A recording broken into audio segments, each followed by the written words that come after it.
Our sound about to bust.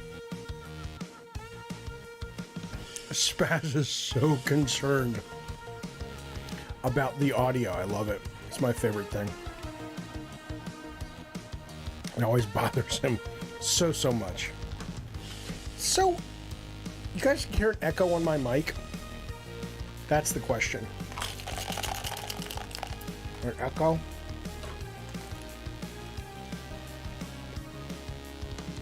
Goddamn right, a cow. Goddamn right.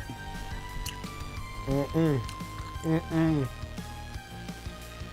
let's get this thing going. Well, hey everybody.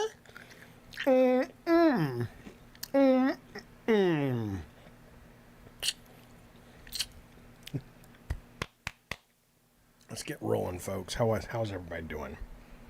How's everybody doing today? Welcome to the Gabbin'. Welcome to the games. Right at the top of the show. Let me tell you this real quick. Don't fucking come at me and act as if I am, I'm all about saying gloom and doom and doing clickbait shit. I don't, Eric Linden in the chat, Jeffy's favorite thing is saying companies are doomed. Listen, I didn't ask to be a visionary. I didn't ask to have the insight and the experience to understand what is coming down the road. My ear is permanently affixed to the train track. Fuck you, Addie Pie. Jaffe's clickbait personified. How dare you? Let me tell you something. It is a curse. It's a total fucking curse, Ricardo, that I have to fucking deal with. But, yeah, I didn't ask to be a genius, Lutron. That's true. But the fact of the matter is, look, we're going to talk about it. We're not going to spend too much terrible time. Everybody's sick of the FTC shit. I know. But there are some interesting things that have been dropping that, come on now, that are worth discussing and debating. And one of them is Sony on the precipice, based on data we got over the last couple of days, of going the way of Sega. Certainly more successful than Sega will ever be, and I don't mean this generation. And people who come back at me and go, Sony's the number one, what are you talking about? I understand that. It's kind of like watching a baseball team that comes out of the dugout early and they're like 4-0, and it's like, it's over. It's like, dude, we're not done with the game yet. We're not done with, and Sony is not doomed, Eric. That's what the funny thing is, man. You guys act, we'll get to this in a minute, but let's say Sony does go third party. So what? Why is that doomed? Sony makes and still makes some of the best fucking video games on the planet. Why would that have to end just because they get out of the hardware business? Right? Why would that have to end? Why is Sony doomed? They're not doomed. They just might, the industry may have moved on without them because they haven't been able to sort of scale up. But we'll get there. We'll get there. First, I want to make something very fucking clear. I want to make something very clear. Addie Pie does say, I appreciate you being my entertainment next to McDonald's. That's the level of quality here anyways. Nothing wrong with McDonald's. What are you, McDonald's shaming? You fuck. Listen to me. I want to thank the Gods of War. We couldn't do it without them. Lee Perez, Captain Geach, Rotten Tanuki, ALXPLOX, who played our load-in music there, Big Bad Eddie Torres, and of course, Zach Procrastinates. The good news about Zach Procrastinates is he keeps meaning to cancel his membership, but alas. You get it? Anyway, welcome to Gabbin' Games, folks. Ricardo is here for all of your kind of flight issues. If the plane gets bumpy, I was going somewhere, then I saw Luca over in the fucking Discord going, and Xbox. Luca totally is one of these guys that thinks I'm a fucking clickbait guy. Gloom and doom. I'm not. I'm really fucking not. I don't think it's gloom and doom. Listen to this, though. I want to tell you something before we get to the news today. So I did this thing called... There's a thing called consulting. What's that, Jaffe? I was doing some consulting work, still doing it with movie games. But I was doing some for a company called Meddling Kids, and they are getting their game Trick Shot ready to go, which is a lot of fun. We played it yesterday for the next Steam Next Fest, right? I think it's great. It's Tony Hawk meets Quake. It's early, it has some work to be done, but it's got some good, it's good people all around. Okay. And so I finished up my batch of work for them for this kind of chunk, which was my first batch of work, and maybe we're going to hook back up in 6 to 8 weeks, maybe not. I have no idea. It seemed like they were happy with the work, but regardless, you know what's weird about consulting? Because I've never, I've consulted with movie games, but it's an ongoing kind of contract.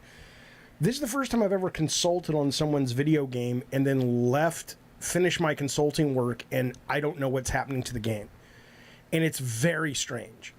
It's very strange because you get attached, and obviously Trick Shot is Meddling Kids' game, up, down, left, right. It is their vision. It is their baby. I'm not acting as if I have an ownership on this game, but emotionally you get invested, and you're like, I want to keep taking care of it. I want to keep loving on it and nurturing it, and and again, I'm not saying it needs that from me. I'm just saying that it was a fascinating experience for me wrapping it up this weekend and going, oh, I may have to wait months to know how this thing actually is playing. It's very strange. It's very strange. It's a new, it's like fostering a pet, Jeeves. That's right. It's like fostering an animal, and you're like, okay, you do it, and then someone comes and it becomes their animal, and you're like, but that's my baby. It's my baby. It was very interesting. I was fascinated by that emotional response, is what I will say. By the way, I want to make it very, very clear that I'm very, very grateful for Craig Hooligan. Craig Hooligan has stepped up and given Alex S. a gifted membership to the Diet Soda Soldiers. Thank you very much, Craig Hooligan. This burp goes out to you. Ah! Oh, I almost burped and I ruined it. Well, here, you get this. We're just normal men, just innocent men. Ew. Craig, thank you, buddy, for that. It's very generous and very kind. Appreciate it, buddy. Did you see the new Superman casting? No, I didn't. Who did they cast? I'll tell you what, though. I did see this rumor going around that God of War, the TV show for Amazon, is going to be Kratos. Kratos is going to be played by The Rock. Now, do I believe this? No. I don't really believe it. What I will tell you about that is, let me see if I can show this to you. There it is right there. Corey Bartolog's already come out and kind of said, yeah, this is horse shit. But let's be clear. Let's be clear about two things with this story. Number one, I would not want it to be The Rock. I'm a fan of The Rock. I like him. I don't think whether you're talking old school Kratos or new Kratos, would be good casting. But that's number one. And again, I'm not saying it's not smart casting. The Rock still, for how Black Adam crashed and burned for the most part, not as bad as The Flash, but as bad as it crashed and burned, he's still the biggest movie star on the planet, right? So I'm sure it's smart casting, but I don't think it's right casting. I don't think he's tried to perform before. He's not a good actor. I don't mean he's not a good entertainer. He's a wonderful entertainer. He's a wonderful star. But a performer like an actor, no. Somebody in the chat, T.S. Ranger, saying Jason Momoa. I would agree with that. That would be a great Kratos. Not Batista. Batista Radical Desi, I think, is too... he kind of seems like an asshole. Yeah, I agree. Admiral Kurd says Paul Rudd. Paul Rudd should do it. I agree. Absolutely. Okay. And yes, Ricardo just sent me a picture of the fella playing Superman. He looks very Superman-y. Cool. His name is, I don't know, what'd you call him? David Cornsweet? Oh, who the fuck knows? Anyway, but I hope the Kratos thing is false as well, with it being The Rock. But yeah, it's possible. It's possible. Okay, let us get to the news, because there is a lot of very interesting stuff going on in the world of the video games. Hang on 1 second here. Alrighty, let's begin, my friends. An extra, extra! Read all about it, life story.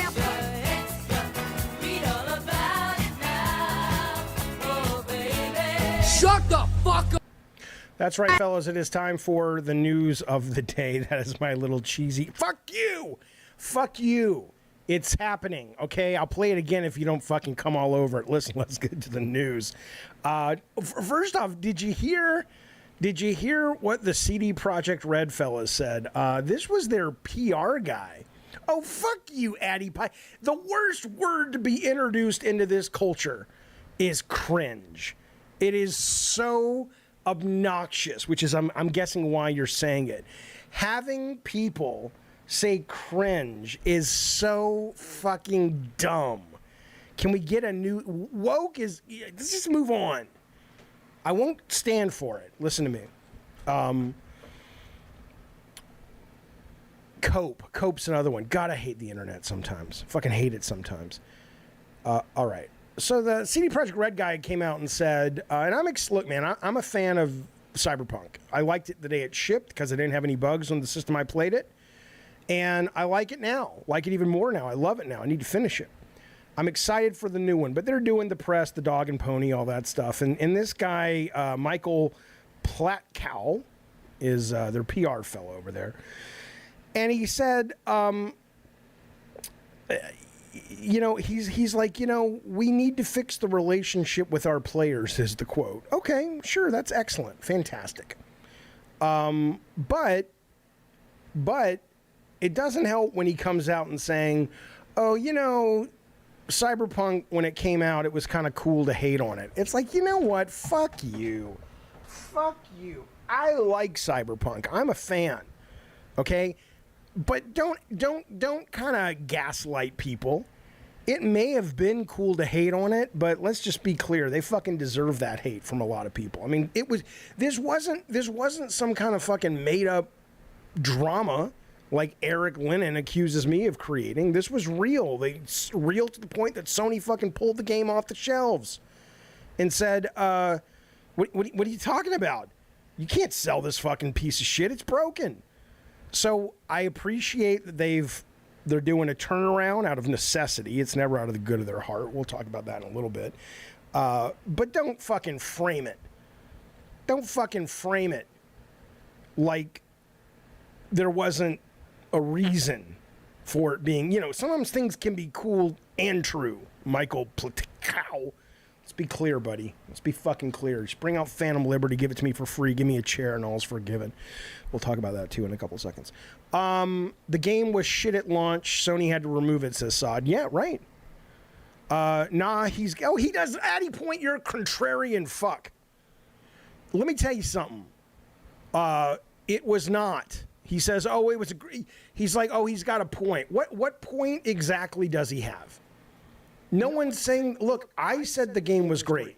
I played it on Stadia where there were very few bugs and it ran wonderfully. There was no problem. But don't act like he's got a point. Like, oh, yeah, man, sure. People just hating on it to hate. Fuck you. That's not true. You know it, Addy Pie. There's an echo now. God damn it, Maverick. It's going to happen. It's happening. What's happening? Yeah. I don't know, man. Sometimes these fucking things just don't work. There's an echo right now, is what you're saying. I have an echo right now. All right, I'll turn it down. We lose all our sound bites, but it is what it is. All right. Okay, echo's gone, correct? All right, let's keep going. I got to figure that out. Ricardo and I have been retooling the show, and in that, there's a lot of moving parts and whatnot. Okay. So, I'll tell you what. I want to show you something really quickly. We're going to get to it, but I want to ask you if you know where you fall on this line. Okay, this is called the brand loyalty progression line. Okay, and I want to know where you think, as it relates to video games, where you fall. Okay, this is what it looks like. You have inertia loyalty, which means you're passive. You take the path of least resistance. You're mercenary loyalty. It's transaction focused. You pay for loyalty. The best deal gets it. A lot of people say they want true loyalty. It's relationship based, equitable value, exchange, brand preference. Then there's cult loyalty. Brand is an extension of your personality. Community, affinity, very difficult to obtain. They give examples: Starbucks, Apple, Harley Davidson. We'll get to this in a little bit. But I want you, before we get to it, I'm curious where you think you fall as it relates to the video games that we all love. Because this is a real thing that marketing uses to determine on an ad per ad basis how they spend their money to reach people in these 4 buckets. Okay, so we'll talk about this in detail, but I want you to think about it a little bit. I also want you to think about this. Right now is one of the best fucking games of the year that really went unsung for a number of reasons, I suppose. The first one everybody raved about. It was great. Rogue Legacy 1. Rogue Legacy 2 is now available if you're on PS Plus Premium? I don't know which system. It's on one of those fucking things. But boy, I'll tell you what.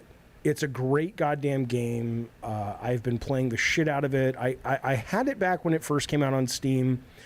Got busy, but I liked it. But boy, playing this game now with a controller on PS5, it's the knees bees. I highly recommend it. If you don't know what it is, it's it's a rogue game, but it's side scrolling. It's cartoony. It's really fun to level up your guy. The whole idea is when you die, your ancestors take over. So like your next of kin becomes the hero. So all these people have different, issues and pros and cons like people do, like somebody's colorblind or, somebody farts gold, all these silly little stupid things. And how long will it take you to get through your game with, like, how many lives do you have to live? How many generations will it take to get to the end? These are actually hand design levels. They are procedural in the sense that the order in which they come up is random or semi-random, but it's not like the AI is sitting there creating platforms for you. It's not like that. There's a very strong sense of handcraftedness as well as learning those levels. So when you come back through, that information will help you. So it's not like some procedural dungeon or something like that at all. And yes, Shut-Eye Bandit, it's a PS Plus game this month as well. Absolutely accurate, absolutely true. It does have permanent upgrades, which is great. It's in the extra tier. Okay, all right. It's too complicated. First one was simpler and better, says Ryan King. Really? Why? It's basically the same game with just more stuff. I didn't get any sense of it being too complicated. The one thing I will say, it's sitting at an 80. I think it's an 88 Metacritic right now. It's a great get for Sony for their PS Plus. The one thing that I read though in prepping for this show was this one guy kind of like made me a little worried, where he's just like, eventually the game gets so grindy, he says, entire long runs just to level up once or twice, with the only resulting in a 1% increase to a minor stat. If that's ultimately what we get to, then I'm probably going to bail once it starts getting really, really hard. But Craig says in the game they added a vitality system where you can lose total health points. Oh, you mean when you pick up stuff? You mean the whole your resolve? That's only if you pick. It's not a puzzle game, no. If you pick up certain relics that give you abilities, they have weight, and if the weight brings your weight down under 100% of what you can carry, yeah, you'll take a hit point damage. But I haven't noticed that being a real problem yet. It's just a nice risk reward. But it's good people. It's good stuff. It's free if you have the PlayStation Plus. I highly recommend giving it a look. I'm a little bummed, though. I'm a little bummed by the fact that my soundboard doesn't work. I was all excited to play some new sounds for. Who gives a shut up, Jaffe? Keep going with the news. Okay. let's talk about Matthew Booty for a second. Now listen to me. I know you've heard this, but I want you to really get down in the weeds with me. And I want you to parse this shit with me, and I want you to understand what I'm really saying. This is an email that came up in the FTC court conflict that is ongoing. People are saying in the chat that it sounds like people who've been following it more than I have, that the FTC is probably not doing all that well in convincing the judge that they need to continue to block this and allow this to stay blocked, which is good, because I would very much like this to go through. I've talked about that in the past. But these were emails that were brought forward as part of this court hearing. Matty Booty was writing to a fellow at Microsoft, Tim Stewart, and you've seen the headline. The gist of it is he says, look, we're able to go spin Sony out of business, is exactly what he says. I'll show you the email. He says, we can spin Sony out of business. If we think game content matters in 10 years, we might look back and say, man, it would have been worth it to lose $2 to $3 billion in 2020 to avoid a situation where Tencent, Google, Amazon, or even Sony have become the Disney of games and own most of the valuable content. And then he goes on to talk about there are the premium streaming services, but really let's just call them subscription services. He's not talking about streaming in this context, that everybody adores or understands that there is money there, like Netflix or HBO Max or whatever. And then there's kind of the also-rans like CBS All Access that he calls trivial players. He's like, if we don't get on this, we could find ourselves in that position, is what he was saying. And obviously the headline that got everybody's panties in a bunch was, we're going to spin Sony out of business. And my question is, really, does this bother anyone like the headlines are making it out to be? Why does it matter to anyone? Isn't this what happens in any kind of business? Isn't this what happens in football when, you know, these guys pay more for that quarterback and these guys pay more for that particular baseball player who's got a great hitting average and all this shit? It's right. Everybody, it's competition. That's their job, to be better than the other companies, are saying in the chat. Wasn't there an email where Sony said they wanted to bury Microsoft? Right. So I think everybody, it sounds like in this chat, nobody's upset about it. Lux is saying the reason it's a big deal is because people don't like Microsoft. Tidian says it's weird to me people actually care. I agree. Joe says, I don't want the Activision deal to go through. I don't want to buy a different console so I can play Diablo in 10 years or so. Yeah, well, in 10 years or so, you're not going to have to worry about buying a console. A game like Diablo is going to be streamed. But I understand your point. I still want it to go through for a variety of reasons.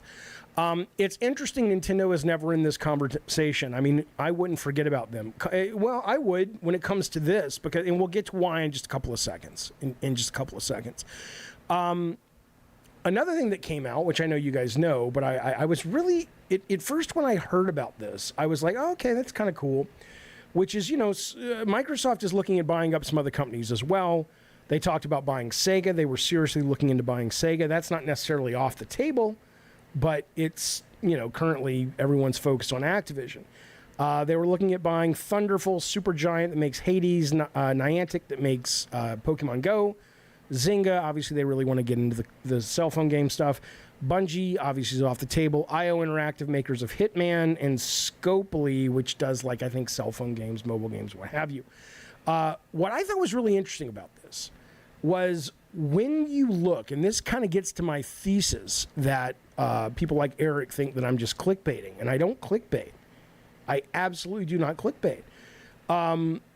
I just look, man. When everybody thinks Sega, and mostly what you think of is Sonic these days. They don't, it's like, what do they really have? You guys may know this. I was surprised. I mean, Altered Beast is not a great game. No one's saying it's a great game.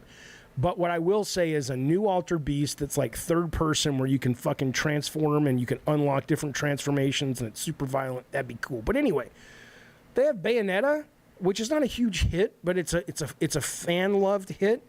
Echo the Dolphin, again, that's I don't think it's going to make anybody buy a console, but it's not a bad legacy title. But then they've got the Yakuza stuff. What I really was surprised by was the Atlas stuff. I didn't know that they owned Persona. I had no idea they had Persona and Phantasy Star. All of that, and then Total War, all of that is sitting there. Seaman I only put because it's like maybe they could eventually make that. What was that game they wanted to make with that kid, Milo? It's kind of the closest they're going to get is to remake Seaman maybe. But yeah, well, Kevin, fuck you. Ben and Kevin are like, duh, Jeffy. No, I didn't know that because I'm not a fan of fucking Persona because it's too goddamn long. It's too goddamn long. Takes forever to get going. But that said, though, I know people love it. I know people fucking love it, and that's pretty impressive. And then, of course, they've got Sonic, which is kind of becoming a thing again, slowly but surely. I don't know what you could do with Virtua Fighter at this point. I'm not sure if there's much you could do. Probably you could, but if you lose the visual style, what do you really have? Well, you have a couple of things if you're a fighting hardcore fan. But anyway, though, so... Yeah, well, so Serv says Sega-type games would fit Game Pass very well. There's also this other company they're looking at, according to that email from a few years back, which is Thunderful. And these guys are perfect. Now, they don't necessarily own all these IPs, but if you look at the games they make, it is the perfect stopgap Game Pass developer / publisher. Yeah, Streets of Rage 4 was great. That's true. Because, I mean, that was Sega as well. But it's perfect, especially if you kind of pivot these guys away from these kind of they don't do indie. It's like A and double A is what they do. But they're really good. Viewfinder, for example, is a Game of the Year contender. It is phenomenal. You can play the demo now on PlayStation.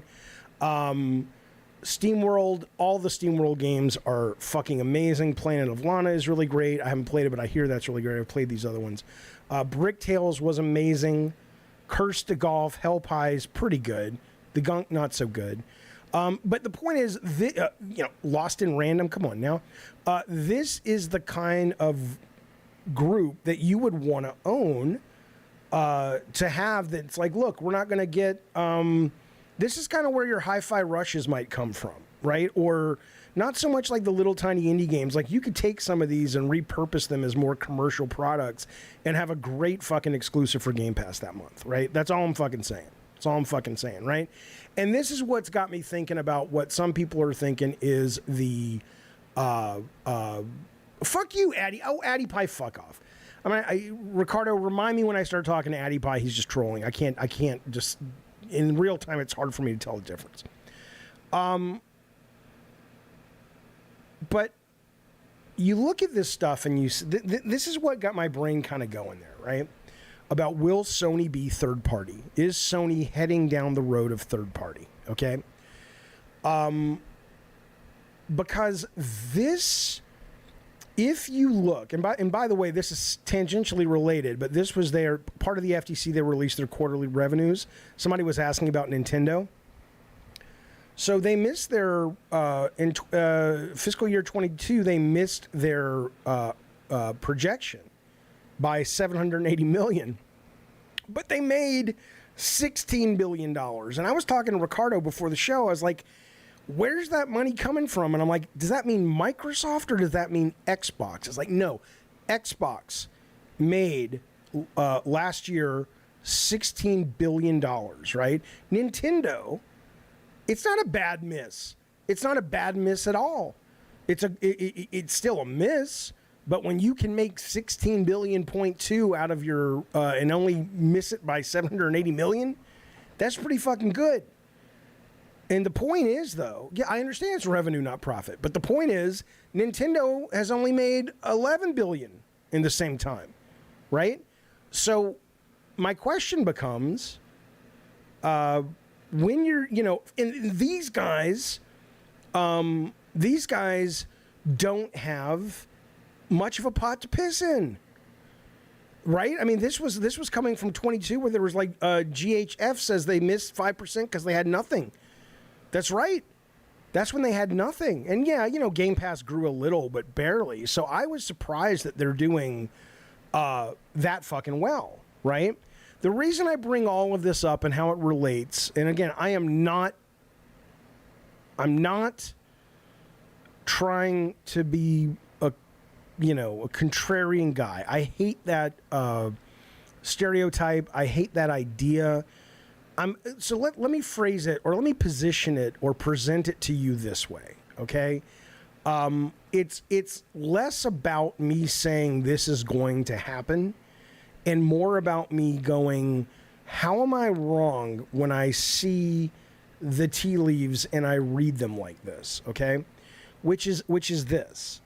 When you've got a company like Microsoft that is saying, we're going to spend maybe 70x billion to pick up Activision, and you've got the same company that's saying, yeah, we might pick up Sega, we might pick up Thunderful, we might pick up Zynga, right?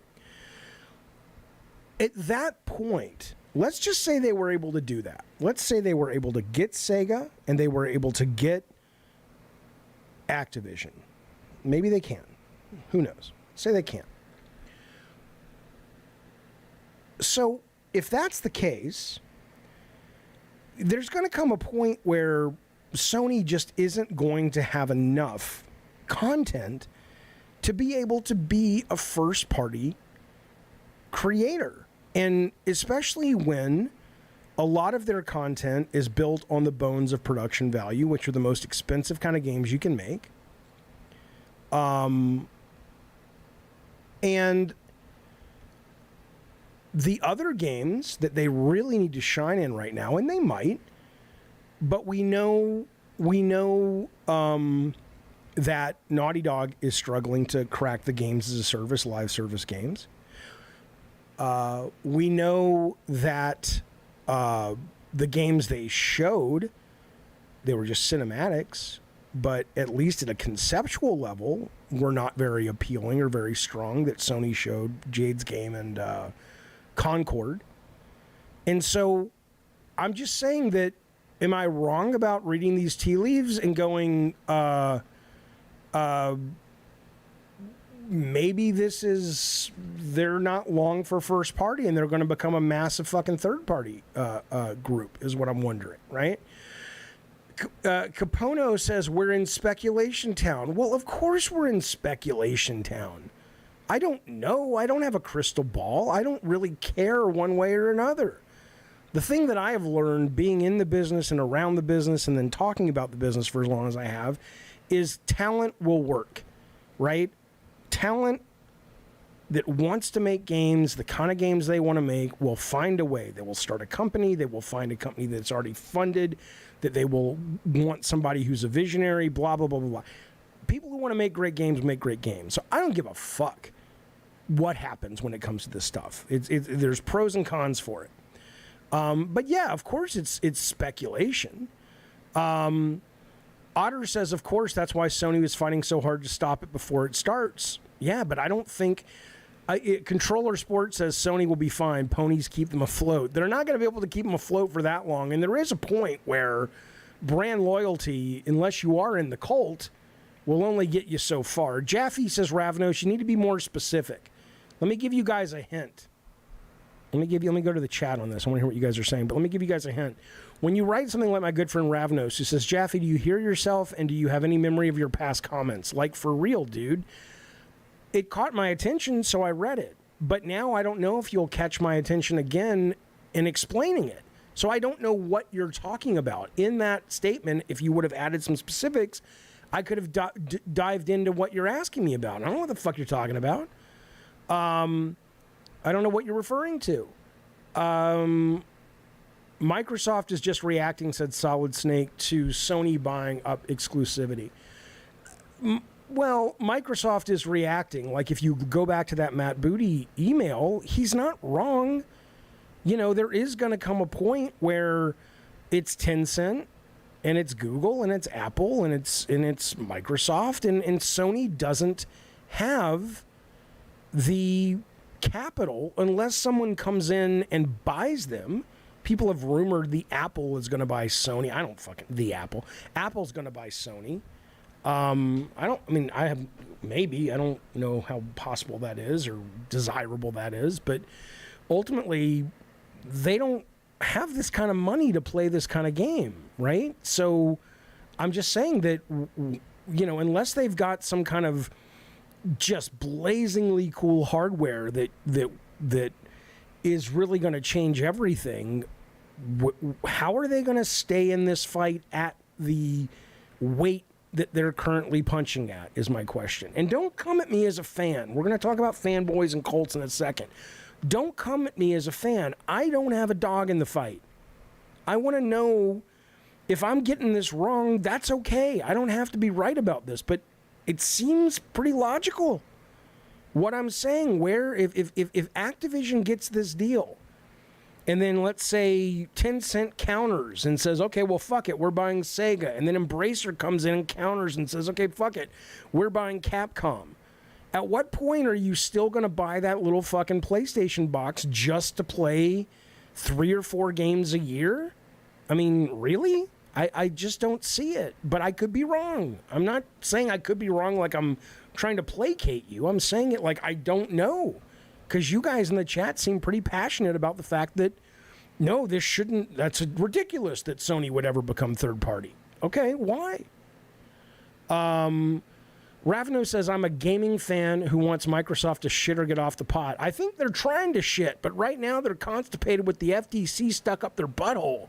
If they could get this fucking court thing done, they could sit there and shit and be done. Stop making plastic boxes, he says, and just focus on AAA and AA games and Game Pass. Well, so what? What do I care? What do you care? I don't care at all about the hardware. I got Game Pass, but I don't care if they make hardware or not. What does it matter if they make hardware? Why are you in favor of the merger if you think it will put Sony out of business? I never said it will put Sony out of business, Carreria.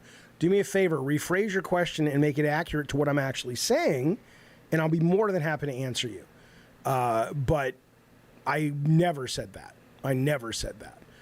I'm not coming up at you, says Solid, as a fanboy or anything. These are just my thoughts. Okay. Yeah, everybody in the chat are talking about Sony paying for exclusives. We'll get to that in a minute. But yeah, anybody, unless you think all these court documents are lies, who comes out of this week and thinks that Sony isn't just, if not more sometimes, although I imagine they're pretty equal, guilty, if you want to use that word, for paying for success, you're in a deep level of fanboy denial. Because, of course, they're all paying for it. They're all paying for it.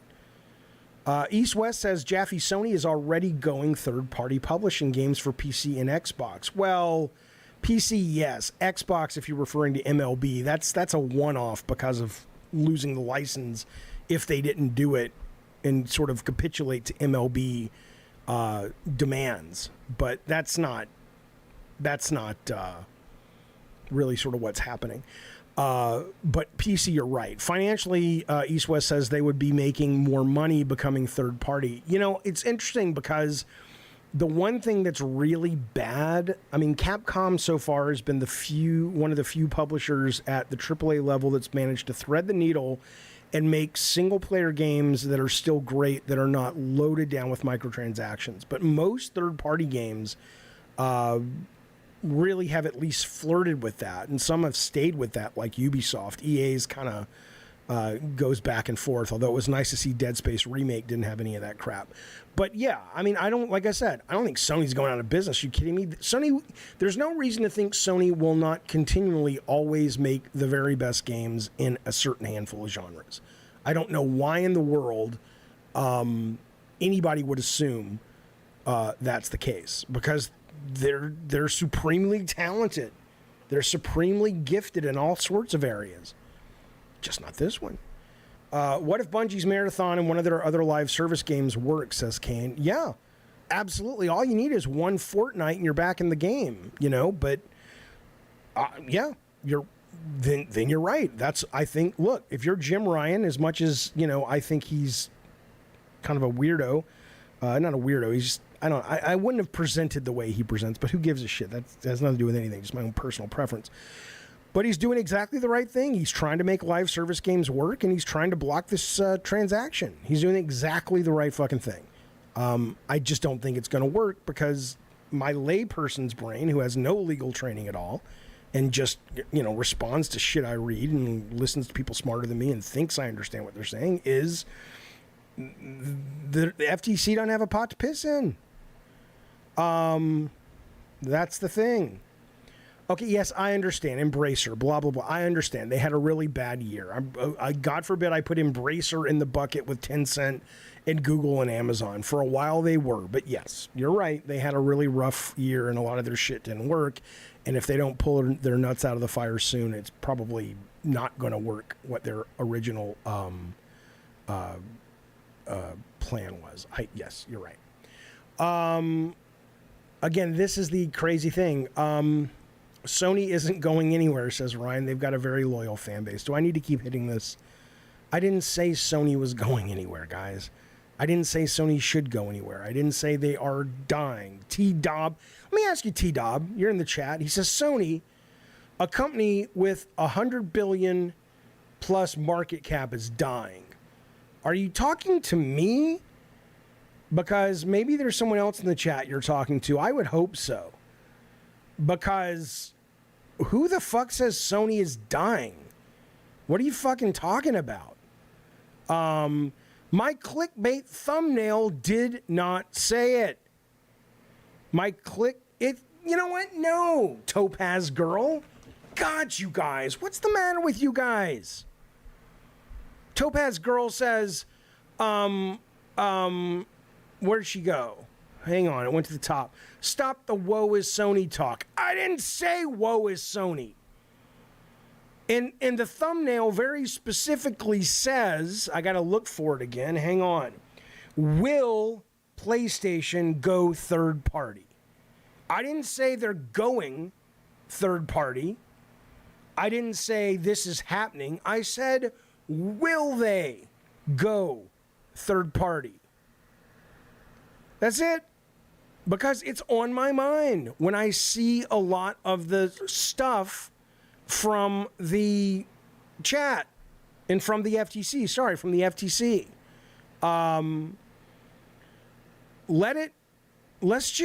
Let's just be with it, man. Let's just be with what is and try to figure out what it means. Let me ask you this question. Should these emails, Matt Booty's email, should these either be, yes, Sony is dying, quotes David Jaffe, yeah, sure. Should these emails even really be allowed in these sorts of cases? I mean, I know it's not like a murder case, obviously. But you know how many emails I fucking sent? I remember we got sued for God of War, right? We got sued because somebody thought that God of War ripped off something we'd never fucking heard of. But, you can sue anybody for anything. We had to go to court, blah, blah, blah. And they dredged up years of documents from making all the games we had made. And in one of the emails they pulled up, God knows how, because there was no chat GPT. I guess it was just control F-ing all day long, was an email about where I was talking about some mechanic. I think it was like red orbs or something for God of War. And I said, we should just rip off that mechanic.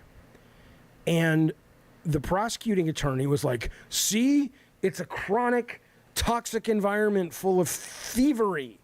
It's a den of thievery. See, even in their emails, they're talking about ripping shit off. And I'm like, motherfucker, saying let's rip off a mechanic. What am I supposed to write? Am I supposed to write, hey, fellas, I saw this mechanic in Devil May Cry. Not Devil May Cry, what's it called? The goddamn Onimusha.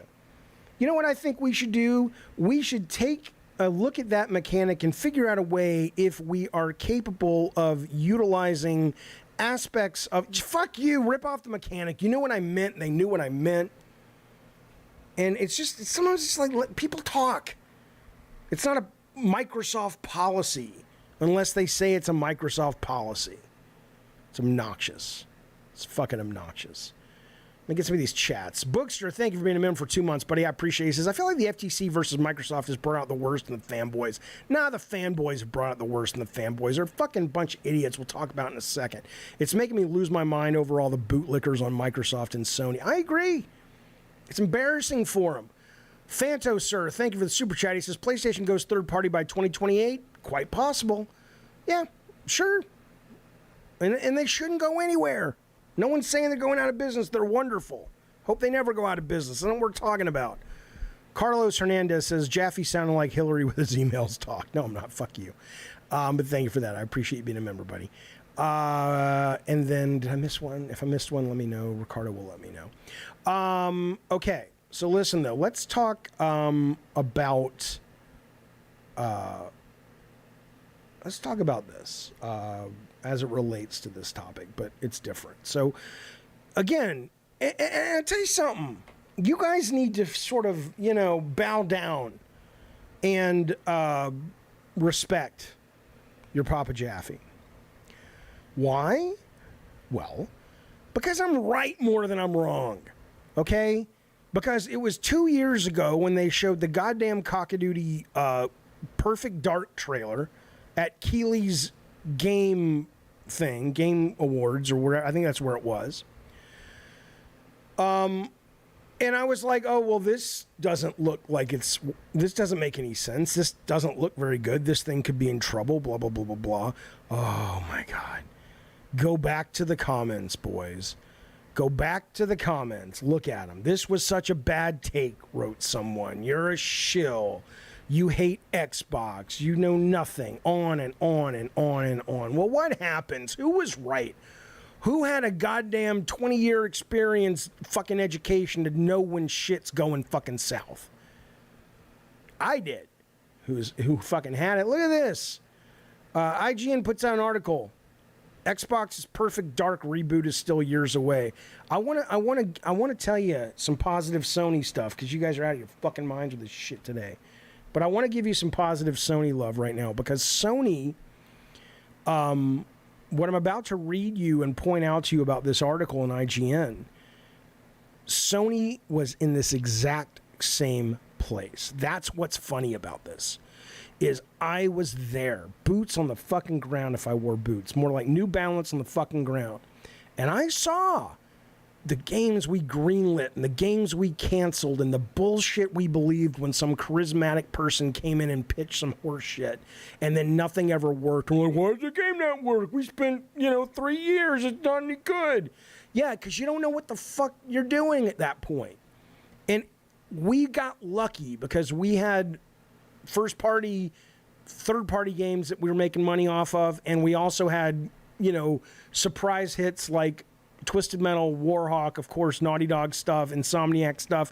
The number of things that we fucking canceled and the mistakes that we fucking made, the fact that they're making these mistakes at this level of Microsoft is fucking batshit. Let me read you some of this reporting. Now, again, it's reporting from anonymous sources, right? So, who knows? But it sounds pretty accurate. Here's what it says. The trailer, which was done by an external CG house, according to a developer who was working on the game at the initiative, says it was very obviously way far ahead of anywhere the game was at. We hadn't, and this is when they showed the game at Keeley's thing. He says, we hadn't even figured out any of the core game mechanics. We didn't even really know what type of game we were making. Okay? So all of that money... God, this drives me nuts because this is fixable. There are people out there who know how to fix this. All these people were out there going, oh, you're wrong, Jaffe. No, it's Perfect Dark. And I'm like, all they were doing was masturbating into the camera, basically, with words. It's going to be this, and it's about eco-terrorism, and no. Fuck you. You don't have shit. You don't even know what your game was, okay? It bothers me. Because it's so easy. Listen to this. According to the conversations with 13 sources familiar with the game's development, Little meaningful progress has been made on Perfect Dark since that trailer. Why? Now, I'm just reading you from the article a little bit. This is all coming from Rebecca Valentine of the Virginia Valentines, because it's alliteration, but she really is from Virginia, and her last name is Valentine. They're a good family up there. A little too religious. But not bad. Listen to this. The answer isn't glamorous, she writes, but rather, this is why it's in trouble, wrapped up in the realities of game development. I would add inexperienced game development. The project has seen roadblock after roadblock with problems such as fraught co-development partnership, pandemics, technological challenges, an ongoing exodus of significant talent, and unclear direction from management keeping the game in development limbo. And while a new partnership with Crystal Dynamics appears to finally be bearing fruit, multiple sources who have worked on the game recently say it's still in the earliest stages. So, to its credit, Crystal is getting a handle on it. Apparently, these guys worked with Certain Affinity for over a year, ended up with barely fucking anything, which was handed off to Crystal, and Crystal said, we can't really work with this, okay? So even though the press is telling you, oh, we're doing it together, it's kumbaya, apparently Crystal's pretty much taken over the fucking thing. Here's something else, by the way, that you know is horseshit and you know is bad experience. And by the way, fuck it, I have a microphone, a couple people watch the show, just fucking listen. If you work at Microsoft and you're in a position to make changes, recognize this shit. I couldn't do it better than you. I'm not saying you're a fucking moron. I'm saying that the solve is out there. The fact that you guys bought the horseshit boondoggle of, we're going to be the developer, we're the initiative, see? We have the ideas, and we'll work with other people to execute the ideas, and they'll be from movies and comics and graphic novels, and of course, video games, and we'll just stand there and we'll send our ideas out into the ether, and people will make them. My light just went off. I think Phil Spencer hacked my computer. Hopefully you can still see me, or maybe it's better if you don't. That idea, remember when Stubbs the Zombie came out? If I remember correctly, that was their idea as well. We're going to be the idea group. We're going to have very few people working here, and we're going to outsource everything. And it's not exactly what the initiative was doing, but that's a ridiculous concept. It doesn't work. It doesn't work. It works if you're outsourcing. Okay, it works if you're kind of like going, you go build this wall. You handle this part of the game. But you can't, there are too many cooks in a kitchen like this, and there's too many egos, there's too many decisions, and you can't work that way. And they should have known. They should have known that if they had any goddamn experience. But look, this sounds great. Let's fucking try this. This could be cool. Listen to this.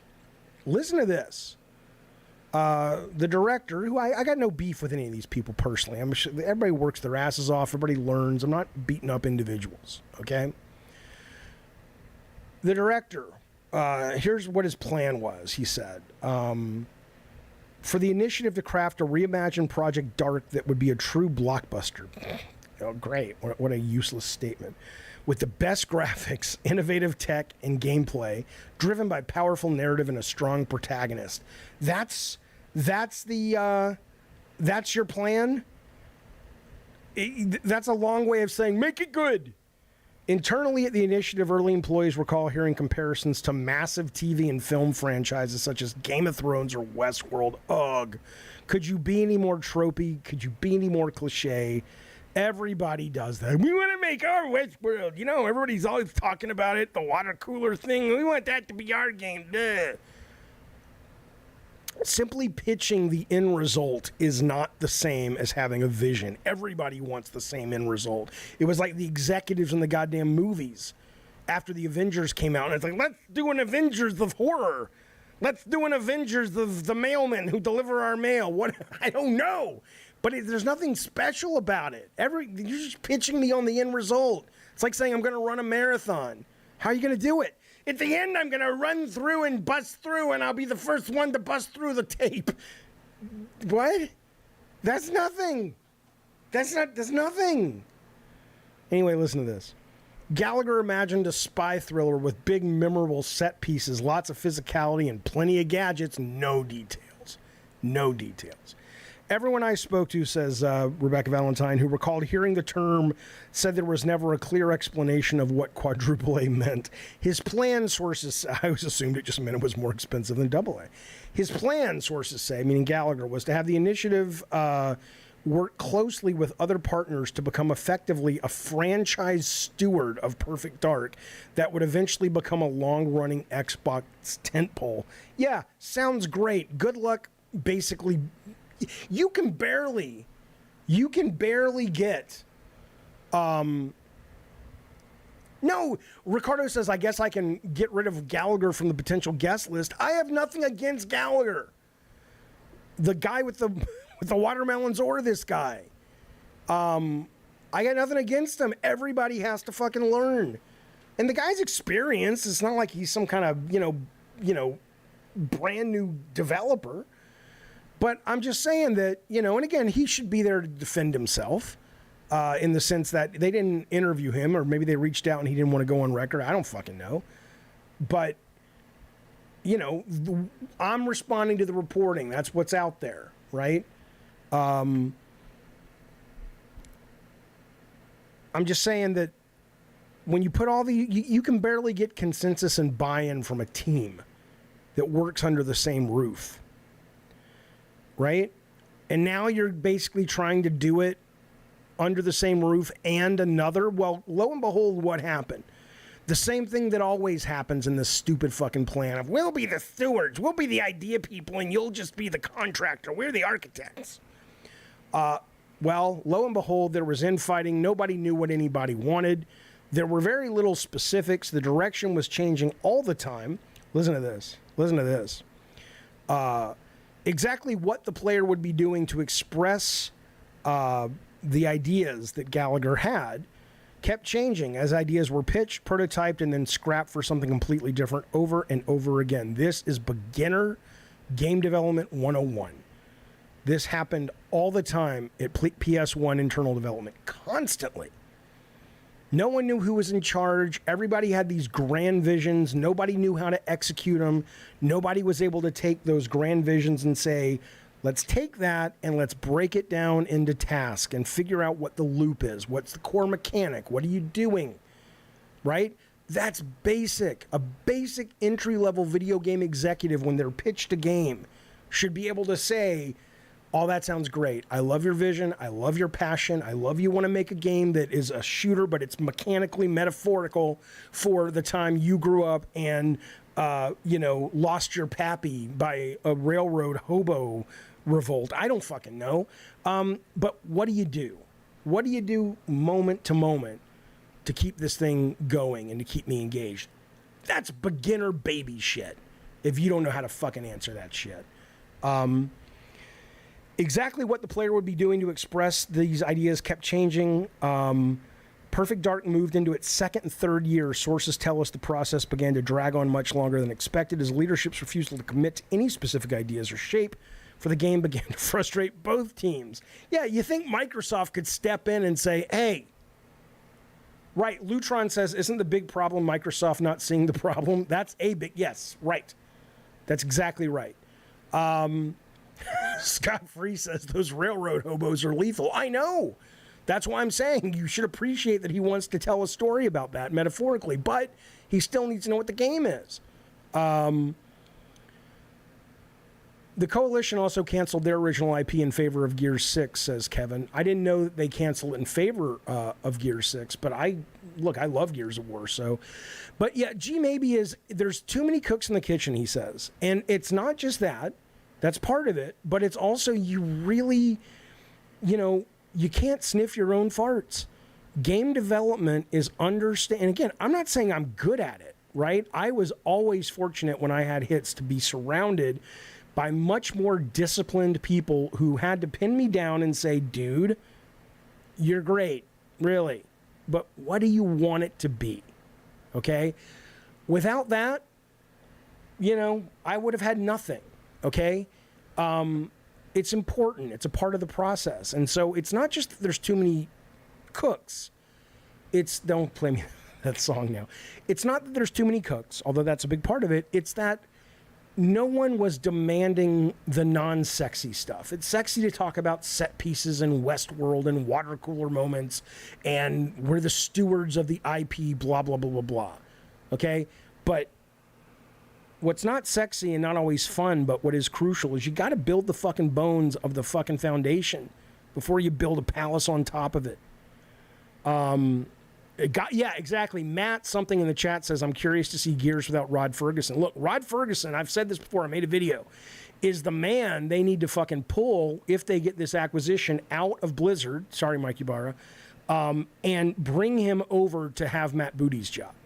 Because that's a guy who gets it. That's a guy who gets the day-to-day drudgery of production and the process to get to the finish line. That's a fucking producer. All right. Certain Affinity and the Initiative employees told me there was, back to Rebecca, seeming a mismatch between Certain Affinity's experience building focused, specific elements of clearly defined games and the Initiative's desire to have a creative partner to bounce ideas off of. What's more, the Initiative was a very small studio still hiring, and Certain Affinity was a large established studio with a huge team. As the Initiative began to staff up, the two studios found themselves with numerous, redundancies.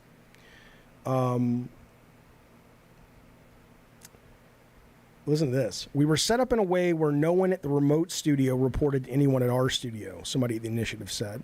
Only the top level of management had any established accountability relationship. They had a lot of people leaving. One guy went back, the lead designer went back to work at Insomniac, saying this. I mean, think about it. Think about being at Insomniac, where they are a fine-oiled machine, and coming into this fucking nightmare. And just going, are you shitting me? This is the Vietnam of video game development. We are never getting out of this. And when we finally do, the ramifications of it will be felt for a long goddamn time. I'm going back home to Ted Price. Thank God he got to go back home. Because this is ridiculous. Why were so many people leaving? Largely, I like Kevin says, Jaffe said that before. Bitch, you know how much content I make? You know how frequently I stream and make videos? Oh, did I repeat myself once? God, I would hate to be a comedian. You know those comedians that go on stage? God forbid somebody YouTube their fucking special or their night at the Comedy Store, and then they do the same joke. You've said that joke before. It's like, I don't make it up on the spot, bitch. Anyway. Shut up, Kevin. Kevin says, bro, I was referring to my previous point that you had said before. It was a callback / compliment, okay? LOL. Baby, I get these chats and they come at me and I don't know, man.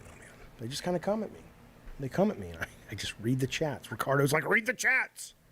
I can't go back and look at the context, so you have to forgive me if I insult you. Why were they leaving, though? Rebecca wonders, she ponders. Largely frustration at a perceived lack of forward momentum. That'll kill you, exacerbated by more and more people departing. Because the Initiative had hired so many industry vets in a competitive geographic location. You goddamn right. Many found new roles quickly and easily. I remember when Shannon was telling me. That Santa Monica was struggling because they were spending big money to hire people away. At the Initiative, and then Stadia was just down the street that she went to run. There's a lot of talent in that little west side of California, or Los Angeles, and there were a lot of options. Listen to this. One developer there at the time recalled literally doing almost nothing for 9 months, waiting for positions to be filled and decisions on key game elements to be made. Let me tell you something. This is me making dart guns. I've been here. I have been here.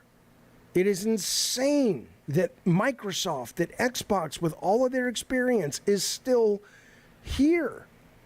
It's like they haven't even left the starting gate when it comes to production development management. Because I did the same thing. I was changing my mind. I had all the freedom in the world for management. It was a top-down shooter. It was an over-the-shoulder shooter. The producer, the programmer said we couldn't do this, so I changed it. Then it became something else, and it became an action movie. I mean, it was ridiculous. It's ridiculous. But I was like 25 years old, and none of us had ever made a game before. The fact that this is ridiculous. Okay, let's keep going. Listen to this. Multiple people recall Microsoft Studios head Matt Booty giving a pep talk of sorts. I bet it worked. No, it didn't. Reassuring remaining employees that the parent company thought things were going great. Can you imagine? Can you imagine if you're the parent company and you look at this train wreck and you're like, hey, baby, this is going great. Can you imagine? When that person leaves, what a moron you must think he is. It's like, are you, and I say this respectfully, Matthew, are you out of your goddamn fucking mind? Jesus fucking Christ. Crystal Dynamics began to step into missing leadership roles when they got it, take more and more ownership. This once again resulted in disagreements and listen to this. This once again, when Crystal, I mean, God, it's like, shut up, initiative. Just sit down and be grateful you get a paycheck. Listen to this. Crystal Dynamics, well-staffed, began to step into missing leadership roles. This once again resulted in disagreements and infighting in departments that had established leaders at the initiative. Fuck you! You guys couldn't direct traffic. You don't get you're lucky you're in the room, let alone have a seat at the table. Crystal Dynamics can make a fucking game. They're workhorses. Shut up, be grateful you still have a fucking job. Management, meanwhile, seemed impatient. Really, you think? The initiative had been working on Perfect Dark in some form since 2018, announced it in 2020, and in 2022, they still didn't have much to show for it. Again, I'm not doing a bit when I'm getting angry about it. It really is me almost like channeling those old days, because I've been here, all of us at Sony First Party, and dare I say, and I have said this before, one of the reasons Sony First Party is so good now, because of the experience of people like Rhodey and Connie Booth and Alan when he was there, is those guys got the shit kicked out of them with canceled projects and bombs and things they spent tons of money on that never went anywhere, because that was boot camp. That was, making games 101. It just happened to work out because, we had so many other people supporting and able to sort of bring money in. Thank God for Single Track. I mean, Single Track, who had worked at Evans and Sutherland's that did Warhawk and Twisted Metal, they knew how to produce 3D shit. God damn. Gavin Russell, you're a producer there. He says facts. He knows. He fucking knows. Listen to this. Crystal Dynamics tell me that nothing with the acquisition of Embracer is affecting the game. A recent announcement said multiple sources who worked on Perfect Dark in the last year told me in its most recent iteration they would consider Perfect Dark to be more of a Crystal Dynamics game than one by the initiative, of course. Xbox has been remarkably hands-off with this project, not unlike its reported attitude towards Arcane's Redfall. Again, now this guy still has a job. One described the parent company's involvement as simply giving us money and letting us decide how to move forward and requesting milestone updates. I'm not being mean. I'm not being mean to Matt Booty. I'm not, guys. I'm not. The best thing that ever happened was when I learned what I was bad at, right? We're so conditioned in this society that if you fail, oh, that's bad. No, it's not. It allows you to recognize where you should pivot and, where you want to, what really matters to you and what you have to offer. This is not what he's good at. I've been here. This is so deja vu.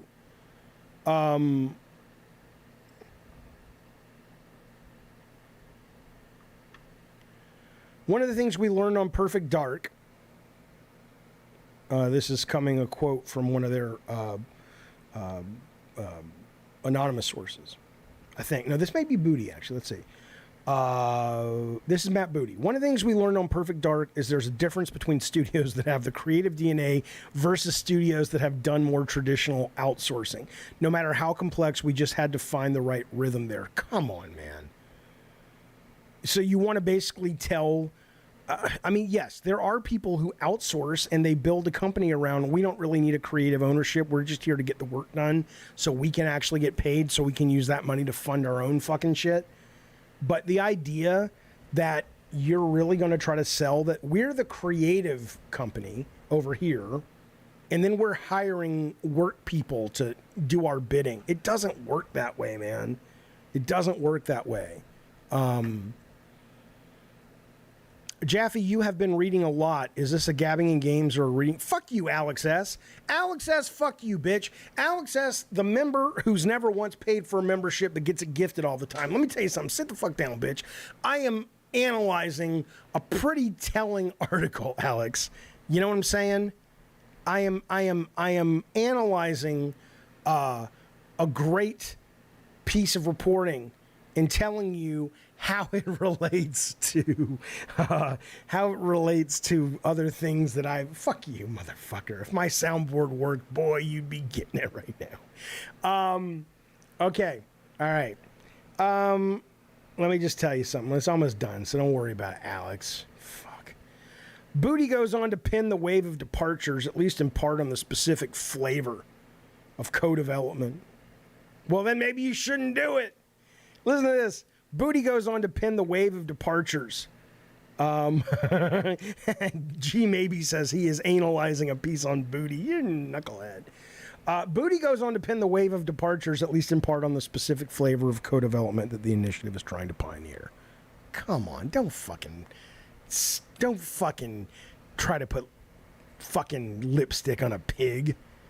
Yeah, I mean, it's very challenging because we're trying to pioneer, sort of. Fuck you. Why don't you do it the way it should be done first, then you can fucking pioneer it. Is it perhaps a little different than what has been done over the last 5 to 10 years? Sure. But I think it's more of the way that we're going to see things getting built. Hey, you're not that guy. Matt Booty. You're not that guy. Okay? No one's sitting around to come to you as a futurist of game development. I think it's more of the way we're going to see things getting... Shut up! Ship something. You know who I will listen to?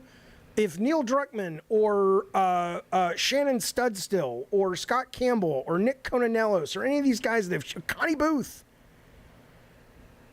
says, hey, I think I've been doing this for 20 years. I've shipped a lot of games. I think this is where I'm seeing things pivot. I care. Ship something resembling anything. And then maybe... And that's why, despite all the bumps on the road and the hiccups, we've had some people come on board from other traditional teams that show up and go, wait a minute, this is not how I'm used to working. Yeah, because it doesn't work.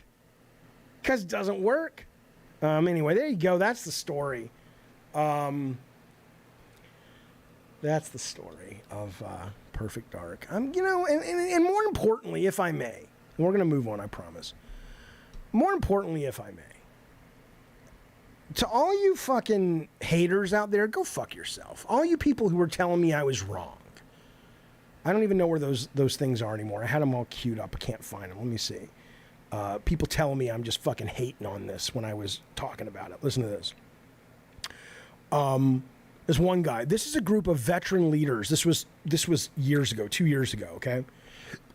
There's a group of veteran leaders with years and years of experience in the industry. I have the absolute faith in them. And kudos to Microsoft for not giving up on this IP. This was 2 years ago, okay? One guy says, Tom says, seriously, Jaffe, this is one of the best trailers I've ever seen. Killer music, great pace, and great suspense of what the game was going to be. What? What are you talking about?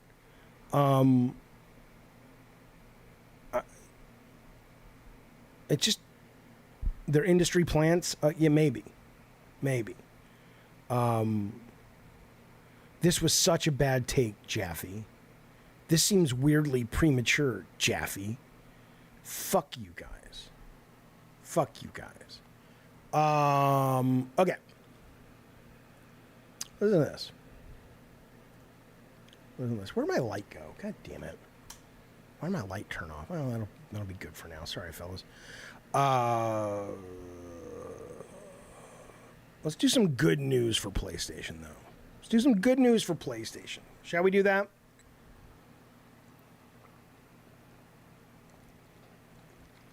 Oh my God, I gotta settle. Oh my God. Listen to this. This is amazing to me. It's fucking amazing to me. Bookster says, Jaffe, you held a grudge for 2 years over YouTube comments. I didn't hold a grudge. I remembered the ongoing pattern of these fucking fanboys who really should be apologizing to me because I, like some of you out there in this very chat, care about games more than anything else. And they don't. They care about being a fucking fanboy. And it drives me nuts. I don't like it. Respect the art form. Respect the fucking art form. Play where the games are great. That's all that matters. This is impressive. This is impressive. I remember I was surprised years ago. I've already told this story about how well MLB does. MLB The Show was not only the number 6 game for May, best-selling game, it is the number 6 game ahead of FIFA for the entire year so far. MLB, it's ahead of Madden. So good on Sony, man. I mean, I tried to play it. I enjoyed it more than usual. My biggest problem with playing baseball games is that when I start to fall behind, or any kind of sports game, I just turn it off. Like, I don't mind falling behind a little bit. Like, I'm playing a football game, retro football, I think, on Apple Arcade right now. And it's really fun. It's really fucking fun. But every now and then I'll be like 3 goals behind, 3 touchdowns behind, and I just turn it off, right? So I can never stick around long enough to get good. Jon Snow says, who cares about sports games? Well, clearly a lot of people, Johnny Snow, given that it's the number 6 best-selling game of the year, ahead of FIFA, Dead Space, and Madden. So, you know. The number 1 best-selling game of the year is Hogwarts Legacy, although that will soon be supplanted, is that the right verb? By Tears of the Kingdom.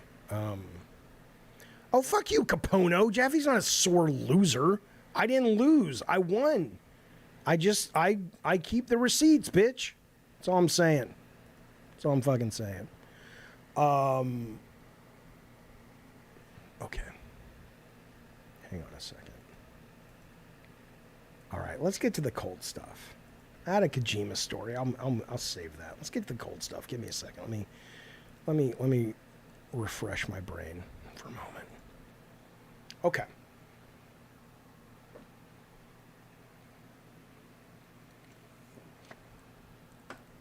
Alex S., you're saying that, will I play the Callisto Protocol new DLC? You know, I might, because I saw you sent me a note saying that people are saying it's actually better than the first game. But I don't know. Do I have to have beaten the first game in order to play it? If so, then I don't know. Okay. Only V says, yo, can you shout me out? I'm subscribed and I love your content. Not only can I shout you out, but as I'm resetting my brain, I'll sing you a song. Only V was walking down the street one night.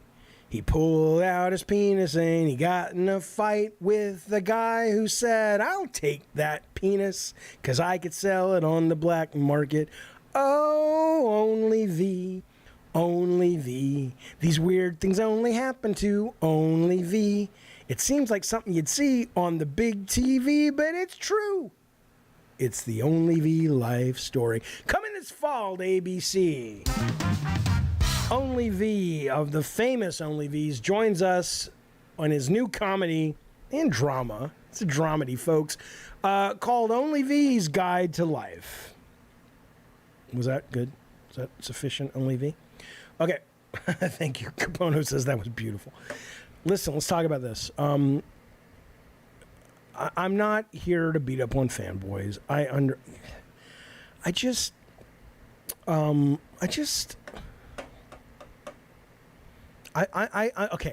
Okay.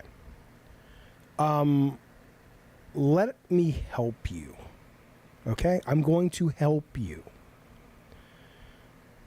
Because some of you guys are in a cult, and I need to deprogram you. Okay? I need to deprogram you. It's true. This week alone, if you are, come on now, if you are still a fanboy of any of these companies, like irrationally so, you guys need a little help from your Papa Jaffe. So here's what we had. I mean, I'm not going to go over everything, but here's what we had just a little bit this week, okay? We saw, for all the, Xbox is evil, literally Jimmy Ryan continually went to Bethesda and tried to make Starfield exclusive. This is not news, you know this, okay? But I'm just saying, let's be clear. To quote my good friend Greta, and unfortunately my soundboard's not working, so I'll have to quote her over here. Hang on. To quote my good friend Greta, here you go, baby. Come on, where'd you go? Where'd you go? Where'd you go? Where'd you go? Did that go? I don't know if you can hear that. How dare you? How fucking dare you act as if one of these companies is not super greedy as fuck? And in it just to win it, and they don't give a fuck about you, okay? They also, by the way, tried to get Deathloop and Ghostwire to pay Bethesda to not ship those games on Xbox, okay? So, but again, it's not just them. Microsoft wants to buy Sega. They wanted to buy Bungie. Again, I don't have a problem with any of this. I know a lot of you guys do.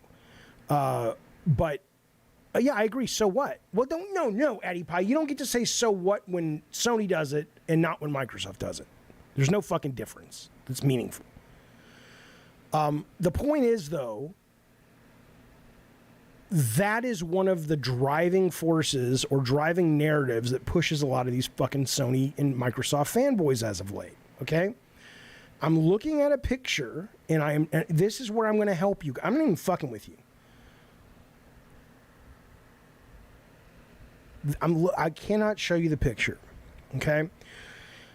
I will burn bridges left, right, and center, which doesn't make a lot of sense, but you know what I'm saying, in the game development industry, because I'm not in the game development industry anymore for the most part. I don't want to burn them in the influencer industry because I don't want to miss opportunities to grow this channel. That's the truth, but I'll at least be honest about it with you. Okay, I'm not going to lie and act like, no, I love everybody. No, not at all. So I'm not going to show you some of the pictures I'm looking at, okay? But in the last month, you have had opportunities for a lot of, whether they're influencers or YouTubers or just fans in general, people who tweet this shit out, to post pictures of themselves with game company executives, okay? And I need you to understand something, fellas. I'm going to share some real behind-the-scenes stuff with you in a minute, okay? Yeah, Ricardo says I would put journalists in that as well. This is... Okay, so let's take the executive in the picture. I'm looking at a picture right now. Let's take the executive in the pictures. The executive is not your friend. It doesn't mean the executive isn't a good person. The executive could ultimately become your best friend. I'm not saying anything negative about them as humans. Okay, but they're not your friend when they pose for the picture. They're working, right? Which means that's a brownie point they get, not just from you, but from your fans. Okay, so let's fucking be clear. Okay, the person in the picture is one of two things. They're either an influencer or a creator that is not... They either want to work at the company, which is fine, then do what you got to do, or they want their channel or their influence to grow because it's like, look at me, you guys like Sony, I like Sony, here I am with Jim Ryan, here I am with, whatever. I'm not talking about people who make the games. I'm not talking Corey or Neil or Shannon or any. I'm talking executives. I'm talking fucking executives, okay? They're either there because they want a job, but that's rare. No, it's not rare, but that's not what I'm focused on. They're there because they want their stuff to grow and they want that to come because you think they have access. So they're working the room just like everybody else. Or they genuinely believe that they're pals with these people. All three of them. All three of those scenarios are bad. And I know people who... There's a lot of people in the chat that know this, but a lot of people don't. A lot of people will be like, man, Phil Spencer really likes the fans, man. He goes on their podcast and he's just this nice dude. Again, I don't know Phil Spencer personally. He may very well be the biggest gamer in the world. I know he games a lot. And he may very well be one of the nicest people on the planet. But it's PR. When they're doing it, it's PR. And here's an example, because I did it. Okay? I never lied to anybody. But I'll give you two examples when I was in the industry. One was I did an interview, and I think I've talked to the person since then. It was at PAX, right? Now, I remember this like it was yesterday. I was fake. The content coming out of my mouth was not fake, but I was playing the room. Absolutely. And maybe that's one of the reasons it bothers me more than the average bear, because I am ashamed that I did that. I feel bad that I participated in that. And it made, so maybe for me, it lands worse than anyone else. But I remember, like it was yesterday, I'm at PAX and there's an interview I had agreed to do, and we were all running late. I hadn't had a chance to eat, and the guy was like, "Oh no, don't worry about it. We'll reschedule. It sucks." And I said, "No, you know what? Let's go eat." And so he and I went. We got hot dogs or whatever from the little vendor, and we sat against the wall amid all the crowds, and we did an interview. And I remember I ran into him again, years ago. And he remembered that moment. And in my head, you think I didn't know? You think I didn't know what I was doing?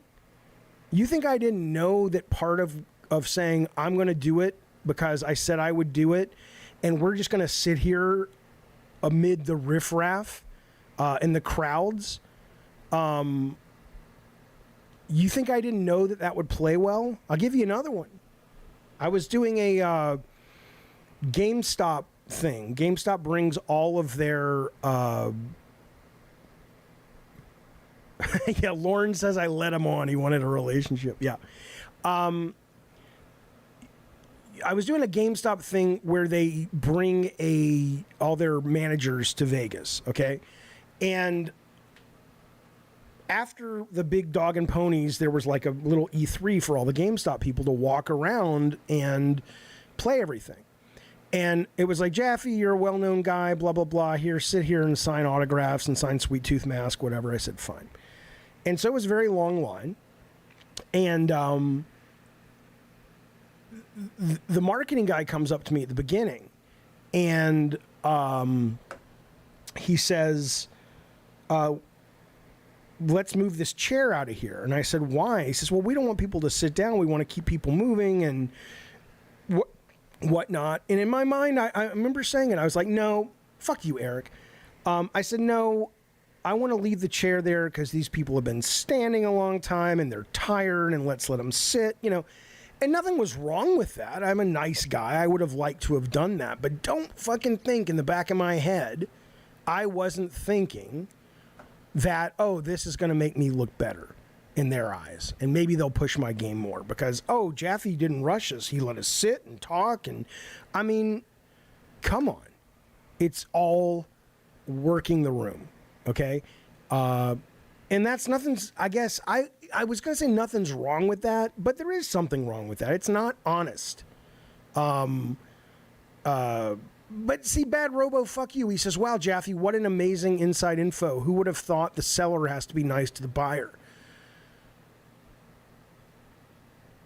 People in the cult, I guess, would have thought that, right? People in the cult, when Matt Booty poses for a picture or sits down to breakfast with a bunch of people who've flown in for the Game Pass thing or whatever, certain people, not people in the picture necessarily, but people in the cult would have been like, and that's crazy. He's just like us. He's just like us. He makes these games, but he's just like us. He eats breakfast with us. So, you know, that's who. That's who. Jaffe has always been a Addie Pie, please. See, Addie Pie, this is what you've done. This is what you've done to your credentials, or this is what you've done to your reputation. You've gone full troll. You never go full troll, because now anything you write, I barely even read now. Before I was like, Addie Pie sometimes has interesting things to say. Now everything's a troll, and yeah, you've blown your wad, baby. You've blown your wad. Brett Williams, hey buddy, he says, look, when you're in a business space, you head in as business. I don't blame you for feeling conflicted. I understand. I don't feel bad about myself. I was playing the game. I was doing the work. I wasn't lying to anybody. I don't lie at all. But I don't like how it's not honest, especially in the age of social media where this stuff gets sent out into the world and it presents a perception of, oh, this is who these people are. It's like, dude, you got to stop. And maybe, you know, I don't know, wouldn't it be kind of cool if we stopped and focused instead on, I get it, it's fun, flaming and fanboy wars and all, it's fun, I get it. I'm not trying to be like, let's be mature about it. No, don't fucking be mature about it. Go have fun. But at least know what you're doing. Know that it's a game. But it's the ones that don't know that really concern me. Yeah, Ricardo's been there. He says he is a journalist. Fancy dinners, T-shirts, special media kits, all that shit. It's when you believe it becomes dangerous. Bookster says, Jaffe, what about creators who spend the time to talk about their games after they aren't making money? Again, I don't have... If you want to take a picture with a creator, to me, that's very different, though. Or somebody on the team. That's somebody who has directly created something, unless you want to be a business person and these are your idols. I think that's a little different. It's like, oh, you were in this movie, or you wrote this video game. I'm inspired by that, or whatever. Then I think, I don't know. I mean, again, it's subjective and it's just one guy's opinion. But to me,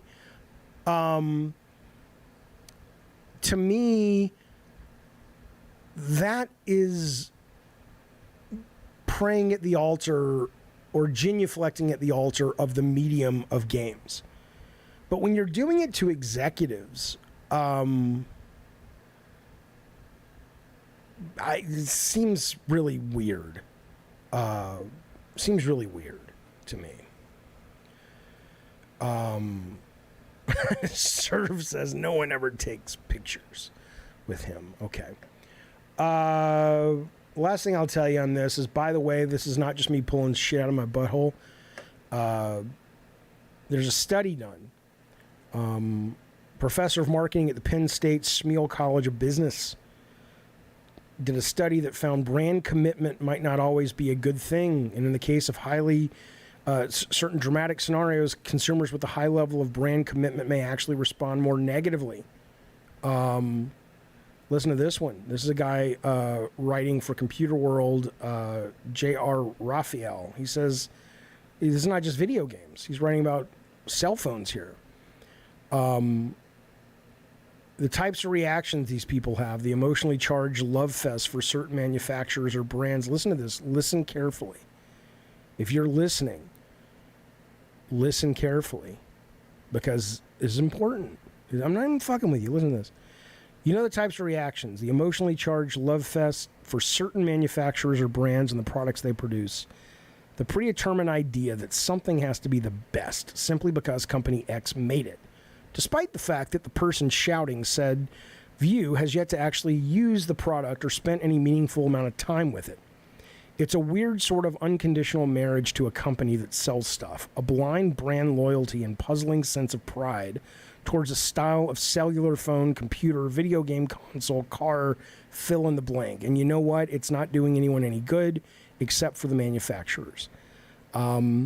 This kind of passion is filled with the kind of passion you'd expect between two humans, not a person and a giant corporate entity. Here's the reason it matters, okay? Think about it. If you're so passionate about company X that you know its upcoming phone, in this case, is the best before even seeing it, you've just thrown away all the benefits that come with an open market and the effects of competition. Being unconditionally married to a manufacturer is essentially saying, whatever. Doesn't matter what anyone else does. I'm committed. Committed to, it's worth repeating, a corporation that sells you products. It's blindly tying yourself to one company's vision for what you need and what you should pay, instead of evaluating all the choices and making an educated decision. It's building a wall and creating a virtual monopoly within your own mind. In other words, something that's counterintuitive in every logical way. So that's why it matters. Does it matter to you? Well, it doesn't have to. It doesn't have to be that serious. Right? But to me, it bothers me. I think we as a country and as a culture have such poor media literacy. When you've got, let me tell you something, when you've got me in the chat, or you've got me on the stream who worked in games forever, when you've got Ricardo producing this show, who was a games journalist for 20 fucking years, and we're both telling you all of this is horse shit, and yet you still, unless you're trolling, which is fine, and you still remain susceptible to this shit. It is a problem. Septic Sauce, thank you, buddy. He was a member for 16 months. Thanks, man. He says, Jaffe, you're stressing me out. Just try some DMT. Send me some. I'd love some. I don't know where to get it.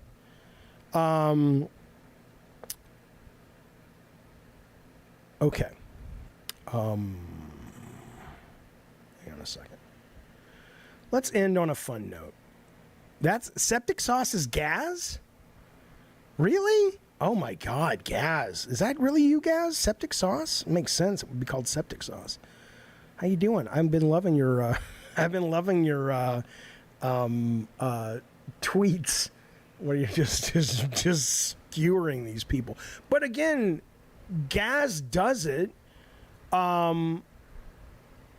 as comedy. Gaz does it as entertainment. There's no doubt in my mind he doesn't really. No offense, I don't mean to blow your cover, but I don't think anybody feels that you are really going to bed at night the fanboy you play on TV. Right? You're doing it. It's a bit. It's fun. It's a character. That's fun. That's silly. That's healthy. Whatever. I'm talking about something different. Gaz is good people. Okay. Let's end on a good note, shall we? You do not read his tweet, then, Jaffe, says Ravnos. Why don't you tell me what he said, buddy? I can't scan back up Ravnos to the whole thing. What did Darth Nugget say? Darth Nugget, Cult Calypso, thank you for 25 months, buddy. He says, I challenge Water Princess in the Octagon. I grew up in the mean streets of Shebogan, where we evaporated water for fun. That's disturbing, sir, but I'll let her know. Why am I ending already? Oh, I can't do it. I can't do it. All right. Okay. Let's end on a fun note. I think it's sad. It's sad, but it's fun. Listen to this. We'll get to Kojima's secret tomorrow. That got kicked, Admiral Kurd. That got kicked for a bigger story. When am I going to be back on Game On Daily? Whenever they invite me. Mutant Mode, did I read yours yet? Let me see. Hey, Mutmo's been a member for 27 months. He says, it has been a great time being a member of a show like this with how amazing gaming currently is. Thank you, buddy. It's wonderful having you as a supporter and a member and a big part of our community. I appreciate it, bud. Alex S. has been a member for 3 months off the backs of everybody else, of course. He says, Jaffe, when are you getting back on Game On Daily? As soon as they invite me. I'm not shitting on Kojima. He did an interview. It was interesting. I'm not going to talk about it today. I'm too tired. I am going to talk about this, though. The 10 best... This is from comicbookresources.com. This makes me sad. Because back in the day, I don't know, there were people who had, fan wars and fanboys and shit. But, not like today. The 10 best video game magazines that no longer exist. I want to tell you what they are. I haven't even looked at these. I'll tell you something. I miss video game magazines. You know what I did? I just got a brand new iPad yesterday because I like reading my Game Informer and my Edge magazine on that, but it's still not the same. Here we go. These are the 10 best video game magazines no longer exist. Number 10, the official Dreamcast magazine. I never fucking read that, ever. I know a lot of people liked it, but since I had a Dreamcast, but I didn't care for it much, it never really entered my brain pan much. EGM2, I didn't like that either, actually. Fuck EGM. I loved EGM. But EGM2 was just kind of like tips and tricks and all that shit. I didn't care about that. But some of you guys may have liked it. PSM, oh yeah. I loved this magazine. Can I make it bigger? No, that's just the top. PSM, 100% PlayStation magazine. It was fun. It was irreverent. It was well done. It was colorful. The covers were always great and original. It was a great fucking magazine. Loved it. Fucking loved it. Next Gen, Next Gen was the shit back in the day. That was the magazine that all the game developers were like, yeah, they're the arbiters of taste and shit, man. We loved Next Gen. A lot of us did anyway. That was good stuff. I'm trying to remember. Do you guys remember there was a website from Next Gen? I think it was called Daily Radar, and they went under before Twisted Metal Black came out, and I always regretted that because I was like, oh, I wonder what they're going to review my game as, but it never it went under before the game actually shipped, so I never knew what they thought. Oh, now this magazine I adored, but I hated it, but I adored, but I hated it. Die Hard Game Fan. Boy, that was the shit.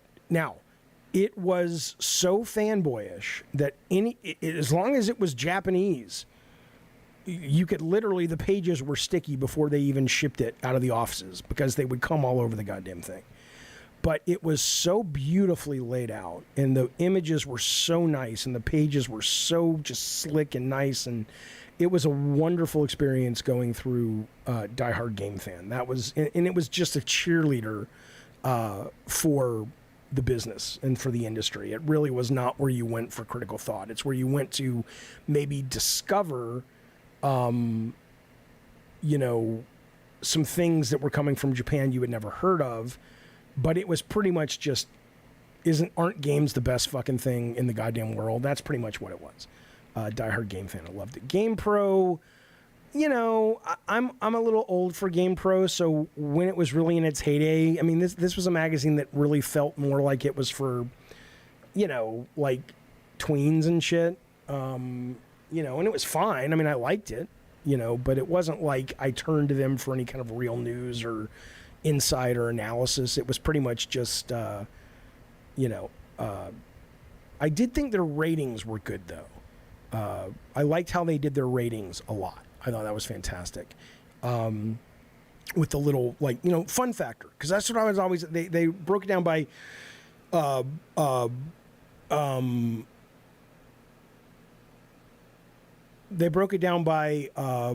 fun factor, graphics, control, whatever, and all I ever cared about was fun factor. So I was saying, all I'm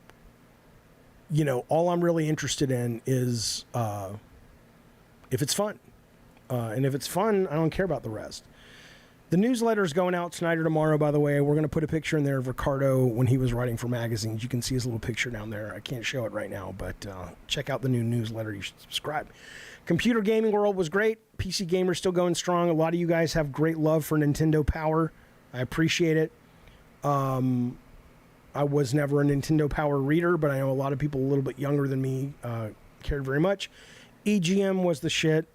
Ed Simrad, Sushi X, fucking loved EGM. I missed that stuff. Tips and tricks, I never bought. Never bought an issue, never read an issue. I don't want tips. I don't want tricks. If the game doesn't teach me how to play it, the last thing I want to do is pay you money to teach me how to play it. I have an esports coach for that. Grocery store was the best place to read magazines. Goddamn right, Serve.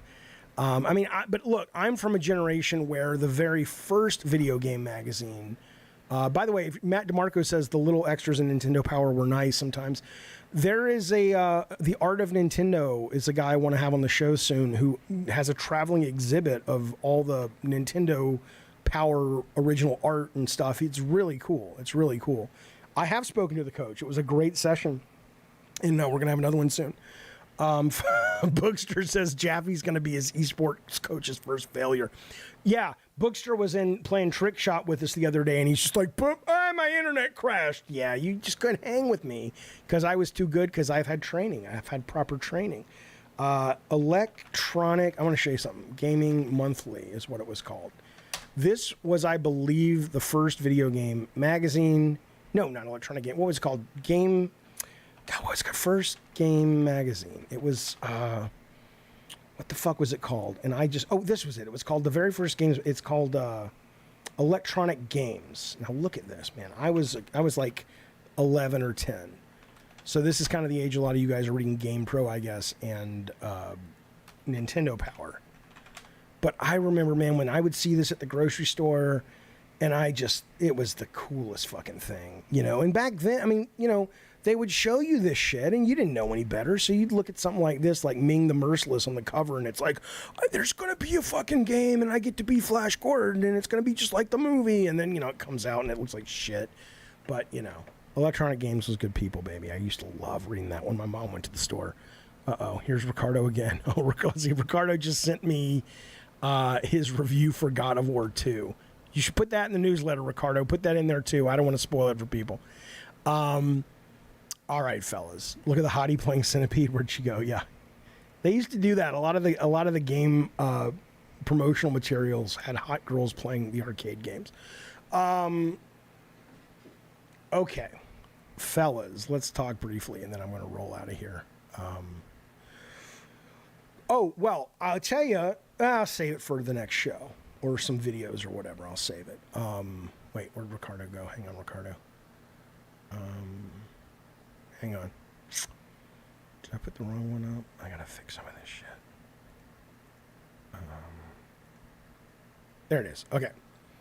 It's part of the topic, Ricardo. I know, but I can't figure out how to get it on the screen. I gotta figure that out when you send me something.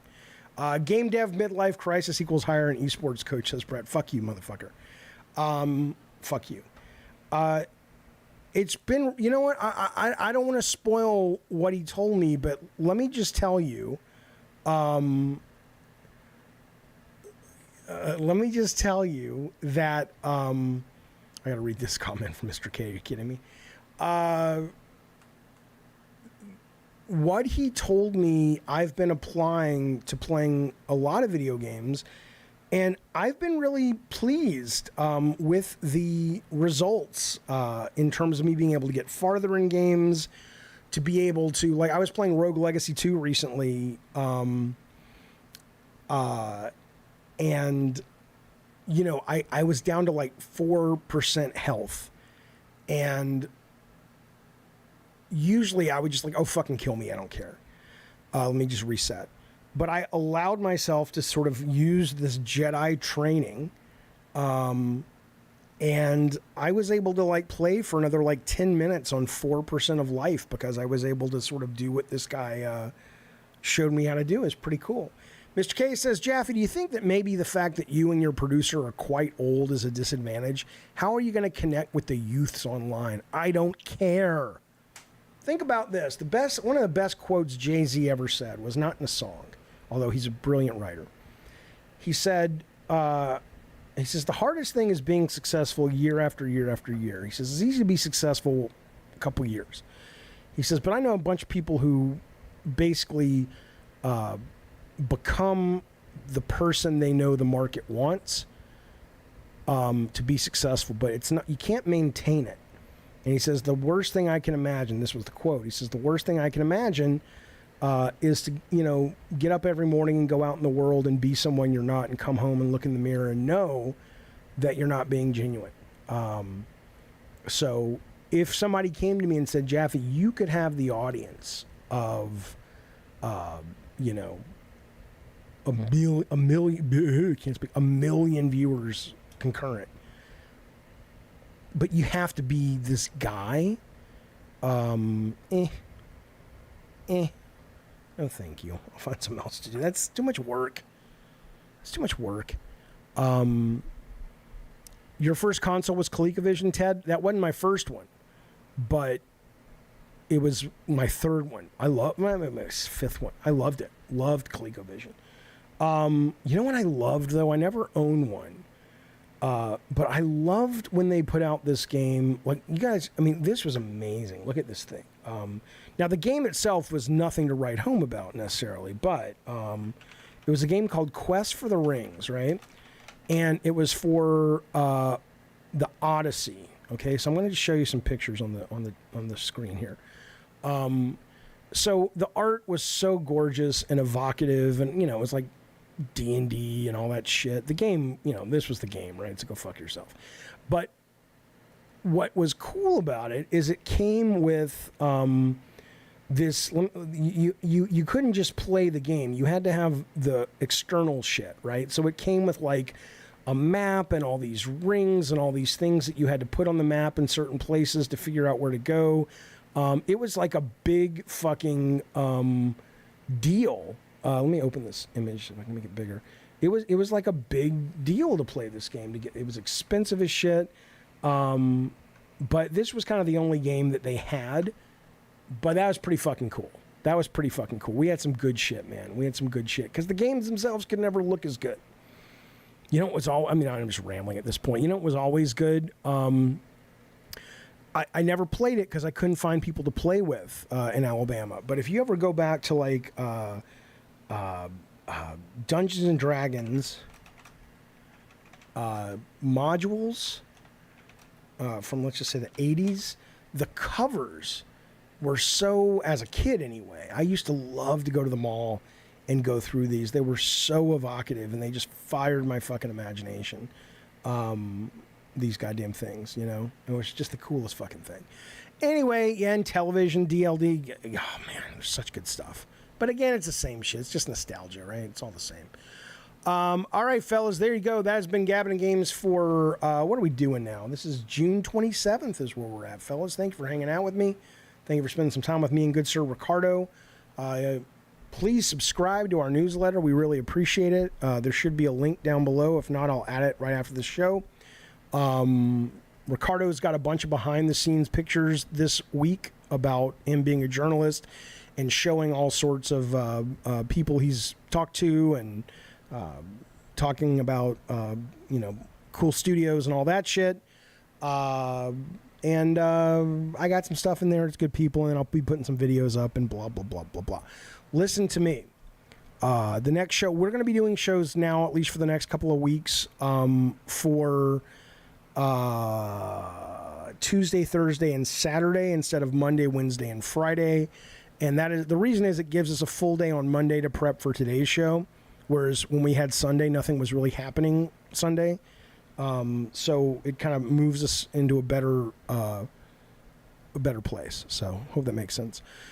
All right, thank you, members. Thank you, super chats. Thank you, everybody, for hanging out. I'll be around. No show tomorrow. There'll be videos up tomorrow, new videos, unless I stream some games tomorrow. But other than that, I'm not cheating on you. I just, look, we can't do a show every day because we got to prep, man. What Ricardo and I are learning is, we really need to take a day to prepare. If I just came on and talked, people would be like, well, you got nothing to say, Jaffe. You got nothing to be passionate about. Yeah, fuck you, bitch. Ravno says prep. Fuck you, bitch. You have no idea how much we prep for this. I will fucking kill you when you're sleeping tonight, you son of a bitch. In the meantime, be well, be safe. Ricardo, thank you guys. Mods, thank you guys very, very much. Fuck you, Ravnos. God damn, I'm going to murder you this evening. The algorithm probably does not like that at all. All right, be well, folks. See you soon.